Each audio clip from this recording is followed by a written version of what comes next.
The S&P 500 is now approaching the danger zone, which means if we are going into a bear market, we will see it very soon in price action. So on Friday, SPY did break a critical support that I gave you, which was SPY 564. And above SPY 564, we had this chance of a higher low bounce and a continuation of the bounce that we had off of the March 13th low. But because we could not hold 564, that was an indication from price that we are looking for a push down towards 559. And then below 559, we have what I'm calling the danger zone at the previous low, which was the low on March 13th. And that is going to be the SPY support of 551. So what that means if SPY breaks down below the danger zone is we will have an official lower high into a lower low breakdown. And that is exactly what you see in bear trends, which could mean the S&P 500 is going into a bear market, and a bear market means we could see the S&P 500 drop 20% or more from this previous all-time high. Now, just a reminder, from that previous all-time high, we have already had a full-blown stock market correction of 10%. So if we start to break down below 551, that could mean we are going down a lot lower, and that is why you need to be very aware of the danger zone right here at SPY 551. So there is still bullish scenarios. They will be a lot more unlikely down below 551. So the easiest thing to understand in SPY is if we start breaking down below 551, you will want to be extremely cautious of any long positions that you're taking, because we could go a lot lower down into the 530s and even 520s. And as I said earlier, with the bear trend, it could be a full-blown 20% bear market or more decline from this all-time high. So treat that very seriously. That's why I'm calling it the danger zone. SPY 551 is that very critical level, and the bearish scenario is extremely easy to understand that we have the lower high rejection below 551 with the confirmation of the lower low breakdown, and that means we could see a continuation of more selling. So it's very easy to understand the bear scenario, so that will be it. The bull scenario is a little more complicated because there's a few ways it could play out, and one of the most simple and obvious ways would be that SPY actually does not break down below the danger zone,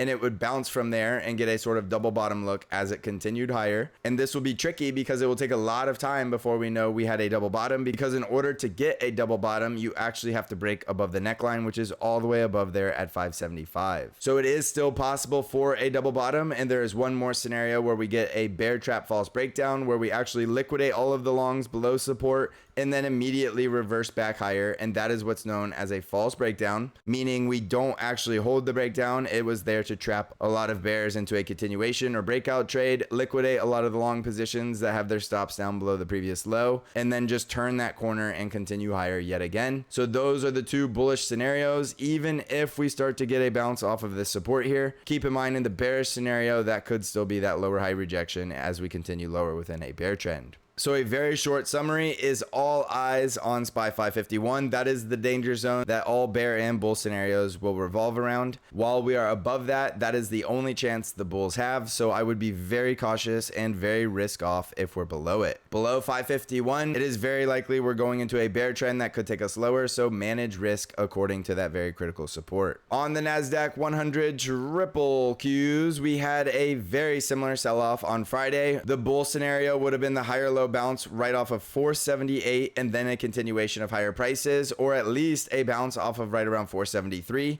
And as you can tell, price sliced right through those supports like they weren't even there, like a hot knife through butter. And that was your indication from price that we were starting to look weaker. And then as you can see, we came all the way down to the March 13 low at 468. So the danger zone in the triple Qs is going to be 468. Below 468, we are very likely heading into a bear market scenario where we're going even lower than we already have, because here in the triple Qs, we have already had over a 13% correction. Remember, a bear market would mean we go down at least 20%, and with the triple Qs, that would likely be closer to 30% if the S&P dropped 20%. So treat this seriously. If you are going long below this support, it is going to be extremely risky, and that support is going to be right there at 468. You will still be able to go long in bear markets. There are always bear market relief rallies. However, they are riskier because the trend is lower, and that's why I want you to be very cautious if you're a bull down below 468. Now, in the bullish scenario, we could still hold this as the double bottom like I talked about on SPY, or we could get that false breakdown scenario where we break down below the critical support, liquidate all of the long positions and trigger their stop losses, maybe add on some bears, and then just continued to reverse and prove it was a false breakdown. False breakdown is not something that should be assumed. We will simply react to it if we see it, because we have very clear price action to manage risk from right here at the triple Q's levels of 468. And then finally, looking at Bitcoin, we did need to hold above 84,000 to remain bullish. You could use 82,000, but keep in mind, just like we're seeing on the indices, things move very quickly when they start to go lower. And with Bitcoin failing to hold 84,000, it is looking possible that we could just have another lower high rejection on Bitcoin, which does open up the door to still go lower towards 73,000. So Bitcoin 84,000 would be the danger zone. We're currently below it. You could use 82,000 or 78,000, but again, keep in mind what I said. If we start going lower, it will happen very quickly. If you want to get bullish, either wait till we can get back over 84,000 or break the previous highs just above 88,000. So be prepared. This should be a very volatile week. We are going into the week after a major sell-off, so there's going to be plenty of volume right out of the gates on Monday, and you have very clear levels to manage risk at the danger zones. And keep in mind the importance of those supports. If we start breaking down below them, we are opening the door for a bear market. So continue to move like water around the critical risk levels. Always manage that risk, because your job as a trader is to have great risk management, and that will allow you to be profitable in this volatile market. If you want to come trade with me, the best way to do that is TSC Trade Alerts, where you get all of the buy and sell alerts for the exact percent allocations for the TQQQ and the SQQQ. You can find out how to join by clicking on the link in the description of this video. So thank you for watching, everybody. Now go crush this market.